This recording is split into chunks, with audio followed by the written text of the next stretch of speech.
皆さん、こんにちは。ဒီရကွာတော့ဒီ video class တွေကပေါ့နော်ဒီ reading ရဲ့ video class တွေကနေပြီးတော့မှ day တိုင်းလေးကိုဆက်ပါမယ်အဲ့တော့ဒီဟာကကျွန်တော်ပညာဒါနအနေနဲ့လည်း YouTube channel မှာတင်သွားပြီးမဲ့ record လေးဖြစ်တယ်ပေါ့လေနော်အဲ့တော့အဲ့ဒါကိုrun shoe ပုတ်စာရေးပါဆက်ပြီးတော့လေ့လာခြင်းနဲ့ဆိုလို့ရှိရင်တော့video class လေးကို join ဖို့အတွက်ဖိတ်ခေါ်ချင်ပါတယ်じゃあလောလောဆယ်မေးခွန်းလေးစမယ်ပေါ့နော်အဲ့တော့မေးခွန်းကဒီဟာမှာအပေါ်ဟာပြက်နေရပေါ့နော်သူဘာမေးရလဲဆိုလို့ရှိရင်လေအကြောင်းမေးထားတာပါအဲ့တော့ဒီဥပမာကိုမေးတဲ့ပုံစံပေါ့နော်လေကိုထိုးဆိုတဲ့ပုံစံပါအဲ့တော့じゃあဘလို့ပုံစံလေးဖြေရမလဲဆိုလို့ရှိရင်ပေါ့နော်筆者が本文で述べていることに合うစာရေးသူဟာတကယ်စာပိုင်းမှာသူဖော်ပြထားတဲ့အကြောင်းအရာနဲ့ကိုက်မဲ့ပေါ့လေနော်具体的なလေလုံးဝတိတိကျကျပေါ့နော်လုံးဝချက်နဲ့လက်နဲ့ရေးထားတဲ့ဥပမာတွေကိုတဲ့サンタクスから選ぶ問題であるサンタクスကနေမှရွေးရတဲ့ပုံစံအဲ့တော့ပြောချင်တာကဒီဟွန်ပုံဆိုတကယ်သူ့ရဲ့ main စာပိုက်ထဲမှာသူရေးထားလိုက်မယ်ပေါ့နော်သူပြောချင်တဲ့ဥပမာတစ်ခုရေးထားလိုက်မယ်အဲ့ဒီရေးထားတဲ့ဥပမာကိုအဖြေလေးခုထဲမှာသွားပြီးတော့မှရှာရတာမျိုးပေါ့လေနော်ဘယ်လိုဟာမျိုးလဲဆိုတာမျိုးရှာရတာတဲ့အဲ့တော့サンタクスの内容がサンタクスဆိုတဲ့အဖြေလေးခုထဲမှာပါတဲ့အကြောင်းအရာတွေက本文に書かれていないことに注意しようလုံးဝစာပေထဲမှာရေးထားတဲ့အကြောင်းအရာနဲ့ကွာအဖြေလေးခုမှာပါတဲ့အကြောင်းအရာနဲ့တူချင်မှတူလေးပဲမတူရများတယ်ဘာလို့လဲဆိုတော့ तू ကစာပိုက်ထဲမှာရေးထားတဲ့အကြောင်းအရာရဲ့ဥပမာကိုအောက်ကအဖြေလေးခုမှာဆိုရင်ဘယ်ဥပမာနဲ့ညီလဲဆိုပြီးမှ तू ကအဲ့လိုမေးတယ်မေးခွန်းမျိုးဖြစ်တဲ့အတွက်ကြောင့်ပေါ့လေနော်စာပိုက်ထဲမှာပါတဲ့ဟာနဲ့ထပ်တူလာချင်မှလာပါလိမ့်မယ်ဒါပေမဲ့စာပိုက်ထဲမှာပေးထားတဲ့ဥပမာကိုတွေးရတဲ့အတွေးမျိုးပေါ့နော်အဖြေလေးခုမှာပါတဲ့လေးချောင်းထဲမှာပါတဲ့ဘယ်ဟာကဒီစာပိုက်ထဲမှာမေးထားတဲ့ဥပမာဖြစ်မလဲဆိုတာမျိုးရှာရတဲ့ပုံစံပါ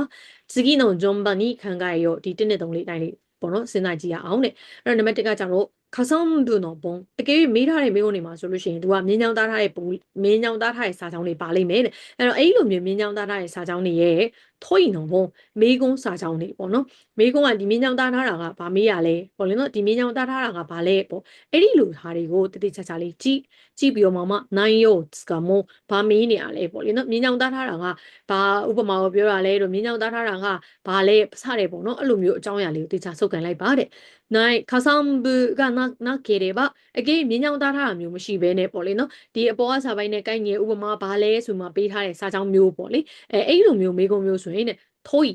ဆိုတဲ့မေးခွန်းရဲ့အိုးယိုပြီးအန်လို့ပြောတာပေါ့လေနော်မေးခွန်းနေပြီးတော့လို့ရှိရင်တဲ့ဘုံရှောဆောင်တိုက်ကိုယွန်တဲ့လုံးဝကွာ तू ကမြင်းချောင်းအခုဆိုရင်ဒီဥပမာလေးကိုကြည့်ကြည့်ကွယ်လဲတိုင်းမှာဆို तू မြင်းချောင်းသားထားရပေါ့နော်ဒီမြင်းချောင်းသားထားတာဘာဥပမာပေးရလဲလို့ရေးထားတယ်အဲ့လိုမဟုတ်ဘဲနဲ့တချို့စာပိုက်တွေမှာဆိုမြင်းချောင်းသားထားတာမျိုးမရှိဘူးမရှိဘဲနဲ့ပေါ့နော်မေးခွန်းဒါမှမဟုတ်လို့ရှိရင်မေးခွန်းနေတဲ့ဒီ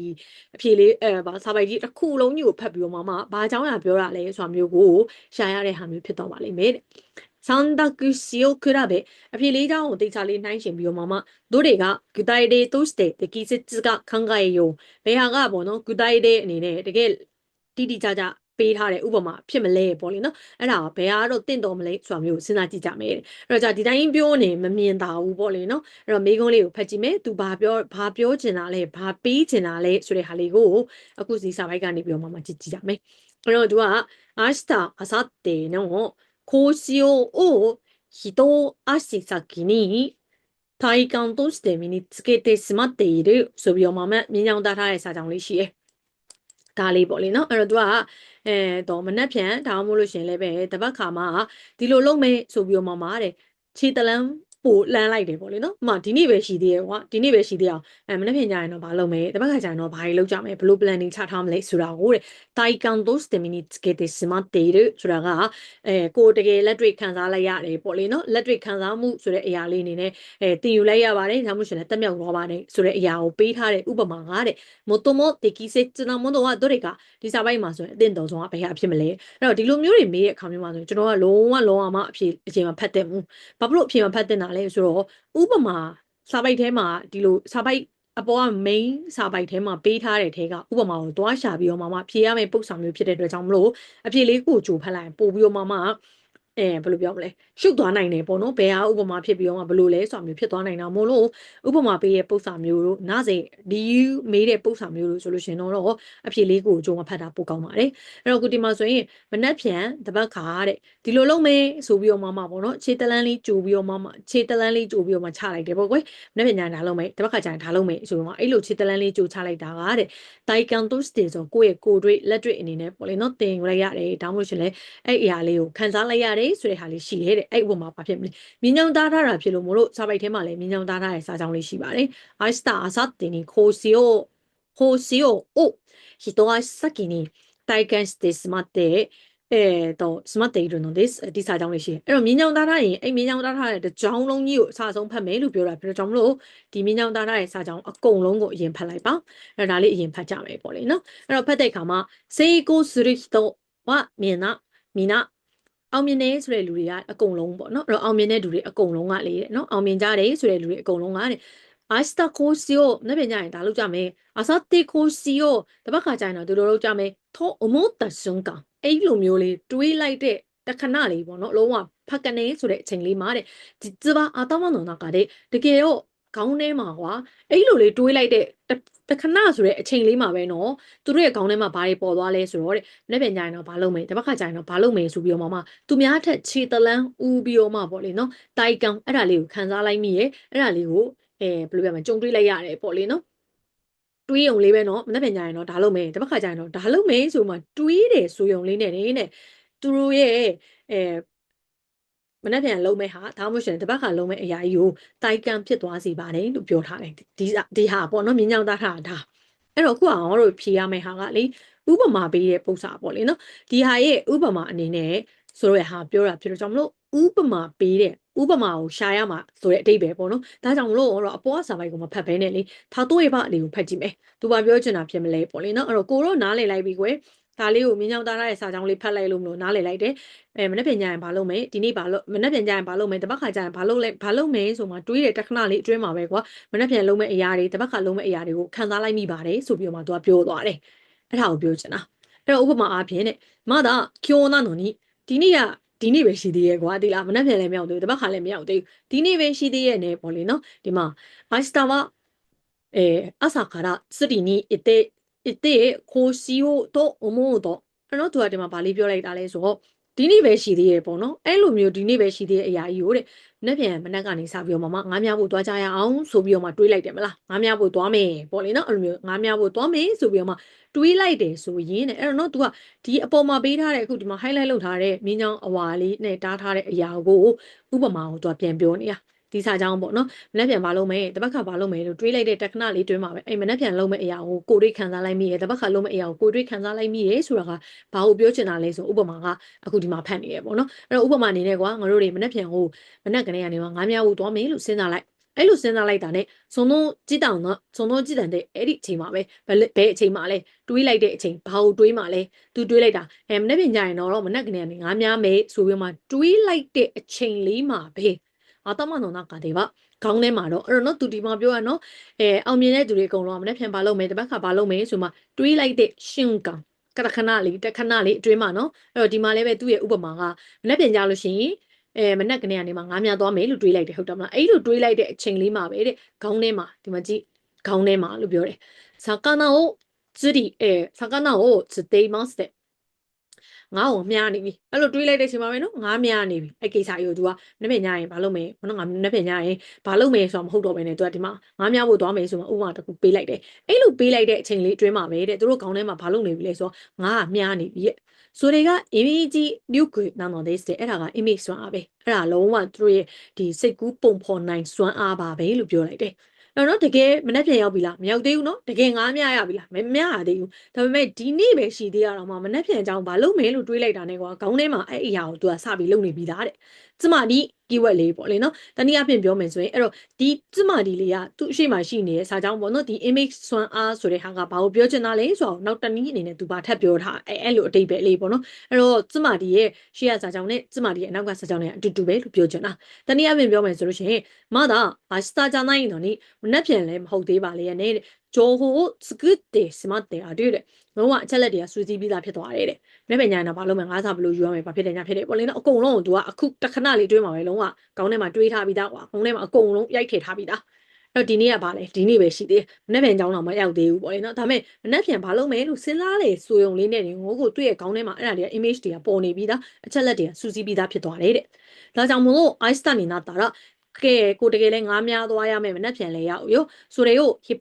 引っ張り出すだけなのですတဲ့လုံးဝသူစီစဉ်ထားတဲ့အရာတွေအကုန်လုံးကိုတစ်ခုချင်းစီဆွဲထုတ်လိုက်ရုံပါပဲတဲ့အဲ့တော့အဲ့လိုမျိုးဒီနေ့ပဲရှိသေးအောင်မနေ့ပြန်ဘာလုပ်မယ်တပတ်ခါဘာလုပ်မယ်လို့တွေးလိုက်တဲ့လူတွေစေကိုဟိတိုတာချီတိုယီနော်ဗအောင်မြင်နေဆိုတဲ့လူတွေအကုန်လုံးကလေဒါတိုင်းဆိုယူ plus image ကိုအဲ့ဒီလိုမျိုးပေါ့နော် plus image တွေကိုပဲအစမဥကိုကစာစိတ်တည်တွေလုံးဝအလုပ်လုပ်ခိုင်းတယ်လုံးဝကွာမနှက်ပြန်အောင်မရောက်သေးဘူးဒီနေ့မှဘာလို့မယ်ညာလို့မယ်ဆိုမှအတွေးတွေလုပ်ပြီးတော့မှာပေါ့နော်မနှက်ပြန်လဲရောက်ရောကိုစီစဉ်ထားတဲ့ဒီနေ့ဒီခဏလေးအတွဲမှာပဲလုပ်မယ်လို့စီစဉ်ထားတဲ့အရာတွေအကုန်လုံးကိုတခါလေးဆွဲထုတ်သွားအောင်မယ်လို့ပြောတာအဲ့တော့ဒါတွေကဘယ်သူတွေလောက်တာလဲဆိုလို့ရှိရင်စေကိုဖြစ်တဲ့ဟိတိုအဲ့လိုလူတွေကလောက်ကြရပေါ့နော်ဒီလိုမျိုးက image ကောင်းတဲ့ image တွေပေါ့လေဒါခါတာဒါအတွက်ကြောင့်မလို့ပဲတကယ်လက်တွေ့မှာလဲမကူယောသာစေးစရနိုဒက်စတကိုရဲ့ရည်မှန်းချက်တွေရည်ရွယ်ချက်တွေကအကုန်လုံးဖြစ်မြောက်သွားစေရပါလို့ပြောထားတယ်အဲ့တော့ဒီဥပမာကဘာလဲတွေးလိုက်တယ်ဆိုရုံလေးနဲ့ကွာမနှက်ပြန်လုံးမဲ့အရာတွေကိုကိုကောင်းထဲမှာအကုန်လုံးချက်လက်တွေရထားပြီးသားအကုန်လုံးအဆင်ပြေပြီးသားလို့ပြောချင်တဲ့ဟာမျိုးပေါ့လေနော်အဲ့တော့ကြောင့်မနှက်ပြန်ပေါ့အဖြေကိုကြည့်တဲ့အခါမှာ明日は上手に発表しようဥပမာတော့ဗာလဲဆိုတော့မနေ့ပြန်ကြရင်တဲ့発表ကျွမ်းကျင်ခြင်းပြောရမယ်ပေါ့လေနော်အဲ့ဒီရဲ့ဥပမာကြောက်လို့ရှိရင်မနေ့ပြန်မနေ့ကနေငါးမြသွားမယ်လို့ပြောတယ်အဲ့တော့ဒီမှာကျတော့မနေ့ပြန်ကျွမ်းကျင်ခြင်းနဲ့発表ပြောမယ်လို့အတွေးတွေကိုရက်ပြရမယ် no အတွေးမရဘူးဟုတ်တယ်မလားအတွေးကိုတွေးလိုက်တာနဲ့ခေါင်းထဲမှာအဲ့ဟာတွေအကုန်လုံးကစင်တင်းလောက်ထားပြီးသားခေါင်းထဲမှာအဲ့ဒါအကုန်လုံးပေါ်လာပြီးသားလို့ပြောချင်တာဖြစ်တော့ကြောင့်မလို့ရမဲလို့ပြောတဲ့ဟာကမှားတယ်ပေါ့လေနော်အဲ့တော့နောက်ကိုဆက်မဖက်လဲဘောင်းဖြစ်ဘူးနောက်နံပါတ်2ကကျတော့明日は上手に発表しようと思うだけで OK တွေးတယ်လို့ပြောတာမို့လို့ယူရမယ်ပေါ့လေနော်မနေ့ဖြန်ကိုကျွမ်းကျင်နဲ့လုံးဝ smooth ဖြစ်အောင်လို့မလို့発表ပြောကြမယ်လို့တွေးလိုက်တယ်ဆိုရုံလေးနဲ့နေမယ်実際にတကယ်လက်တွေမှာうまく発表している気分になるတဲ့အဲ့တော့တကယ်လက်တွေ့မှာဟာပြောကျွမ်းပြောနိုင်လားမပြောနိုင်လားဆိုတဲ့ဟာမဟုတ်သေးဘူးเนาะအဲ့တော့ तू ကတွေးလိုက်တယ်ဆိုရုံလေးနဲ့ပဲအစင်ပြေနဲ့ဟာပြောလုံးနိုင်လို့ဟာပြောလုံးမယ်ဆိုတဲ့ခီးပုံစိတ်ကလေးဖြစ်သွားတယ်လို့ပြောချင်တာအဲ့ဒါကဘာနဲ့ညီလဲဆိုတော့ဒီမှာလေ तू ကမနေ့ပြန်ငါးမြသွားမယ်လို့တွေးလိုက်တယ်ဆိုရင်လေးနဲ့အဲ့တွေးလိုက်တဲ့အချိန်လေးမှာနေမယ်ကိုကငါးမြနေဟုတ်တယ်မလားအဲ့လိုငါးမြနေတာဖြစ်တော့ကျွန်တော်တို့ဘာတွေရလာပြီလဲဆိုတော့မနေ့ပြန်ညငါးစာယူရမယ်ငါးကြီးကဘာလို့ရမယ်ဆိုတဲ့အချက်လက်တွေအကုန်လုံးစူးစီးပြီးသားဖြစ်သွားတယ်အချက်လက်တွေအကုန်လုံးကိုဖန်တီးရိုက်ပြီးသားဖြစ်သွားပါတယ်လို့ပြောထားဆိုတော့ဒီမှာလည်းပဲ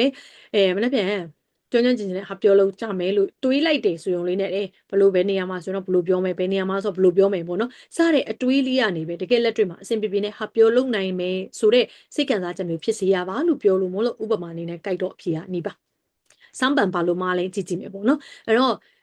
အစားတေဝါ上手に発表しようတပတ်ခါကို発表လုပ်ကြမယ်လို့တွေးလိုက်တယ်ဆိုရင်လေးနဲ့明日発表したくなるတဲ့မနေ့ပြန်မှာတဲ့発表လုပ်ချင်တယ်発表ဘယ်လိုရမလဲမနှက်ပြန်ကိုဟာပြောလို့မယ်ဆိုတဲ့လှုပ်ရှင်လာတယ်ပေါ့လေနော်အခု तू ဥပမာပေးထားတဲ့အထဲမှာလေအချက်လက်တွေကကောင်းတဲ့ကိုစစ်စီနဲ့ရောက်သွားတယ်တကယ်နေ့လေရောက်ရောအဲ့ဒါတွေကအလွယ်လင့်တကူဗာလဲဆွဲထုတ်လိုက်အောင်ပဲဆိုတဲ့အကြောင်းကိုပဲပြောထားရပေါ့လေနော်အဲ့ဒါဘယ်နှလေးမှလဲဆိုတော့ဒီမှာကြည့်ဒီနေ့ပဲရှိသေးတဲ့အကြောင်းကိုမနှက်ပြန်အကြောင်းဒီနေ့ပဲရှိသေးရဲ့တဲ့နဲ့မနှက်ပြန်အကြောင်းတွေကိုစဉ်းစားလိုက်တာဖြစ်တဲ့အတွက်ကြောင့်မလို့အချက်လက်တွေကစူးစီးပြီးသားဖြစ်သွားတယ်ဒါကြောင့်မလို့တကယ်လက်တွေ့လဲတကယ်ကိုလုံးမဲ့နေ့လဲရောက်ရောအဲ့ဒီအရာလေးတွေကိုအလွယ်တကူပဲဆွဲထုတ်လိုက်အောင်လေးပဲလို့ပြောတာဟုတ်တယ်မလားမနှက်ပြန်မှာလုံးမဲ့အရာကြီးကိုဒီနေ့ကိုပဲချက်ချင်းရောက်ချင်နေရဆိုတဲ့အကြောင်းမပါဘူးဒါပေမဲ့ဒီဟာကြီးကကြောင့်တော့မနှက်ပြန်တပတ်ခါလုံးမဲ့အရာကြီးကိုတပတ်ခါလုံးမယ်လို့တွေးလိုက်တာနဲ့မနှက်ပြန်ကိုချက်ချင်းလုပ်ချင်မှာအဲ့လိုစိုးပြီးတော့မှလုပ်ခိုင်းပါတယ်လို့ပေါ့လေနော်မစိုးပြီးတော့မှလုပ်ခိုင်းပါတယ်ဆိုတဲ့အကြောင်းကိုမပြောထားဘူးပေါ့လေနော် तू ကဒီလိုတွေးလိုက်တယ်ဆိုရင်လည်းကိုကောင်းထဲမှာစဉ်းစားထားတဲ့အရာတွေမှလည်းအကုန်လုံးကလွယ်လွယ်တကူအိမ်နေလေရအောင်ဆွဲထုတ်လို့ရတဲ့အကြောင်းကိုပဲပြောထားတာမို့လို့နံပါတ်3ကလည်းမှားတယ်နောက်နံပါတ်4ကကျတော့တပတ်ခါမှာကျွန်းကျင်နဲ့ဟာပြောလို့မေးလို့အမိုးကနက်တယ်မတွေးဘူးဆိုရင်တော့တွေးရမှာ तू ကတွေးခိုင်းနေတာဖြစ်တဲ့ကြောင့်မလို့နံပါတ်4ကစဉ်းစားစရာမလိုတော့ဂျာသားကြောင့်မလို့အဖြေနေနေဆိုလို့ရှိရင်နိဗ္ဗာန်လေးပဲဖြစ်တယ်ပေါ့လေနော်အဲ့တော့ဒီလိုမျိုးတွေပု္ပ္ပစာတွေကလွယ်ပါတယ်ဒါပေမဲ့တတိလေးထားပြီးတော့မှကြည့်ဖို့လိုအပ်တယ်ပေါ့လေနော်မြင်းညောင်တားထားရင်သူ့ရဲ့မြင်းညောင်တားထားတဲ့စာကြောင်းရှိရဲ့အစာဆုံးအကုန်ဖတ်ပါပြီးတော့ရင်အခုကဒဲကိုမေးထားဖြစ်လို့မလို့ဥပမာလေးကိုပဲအရင်လာကြည့်လိုက်ပြီးတော့မှအဖြေရွေးတယ်ဆိုရင်တော့မှဟိုကိုအဆင်ပြေနိုင်ပါတယ်အဲ့လိုမှမဟုတ်ရင်တော့ထုံးစံတိုင်းပဲပေါ့နော်ကိုကဒီပိုက်ကိုဖန်တော့မှပဲတချို့ဥပမာတွေကြားလို့ရှိရင်နားမလည်ရမျိုးရှိတတ်တယ်ပေါ့နော်အဲ့ထင်ကြရင်မြင်းညောင်တားထားတဲ့အရှိတစ်ကြောင်းမြင်းညောင်တားထားတဲ့အနောက်တစ်ကြောင်းလေးကိုပါတေချာလေးကတ်ကြည့်လိုက်ရင်တော့ဖြေထွက်နိုင်ပါတယ်ဟိုက်ကြဒါဆိုရင်တော့ဒေတာ လိုက်ဂျီယိုတို့ကဒီမှာတင်ပြပါပြီနောက်ဗီဒီယိုတွေမှာပြန်လည်ဆုံတွေ့ကြပါမယ်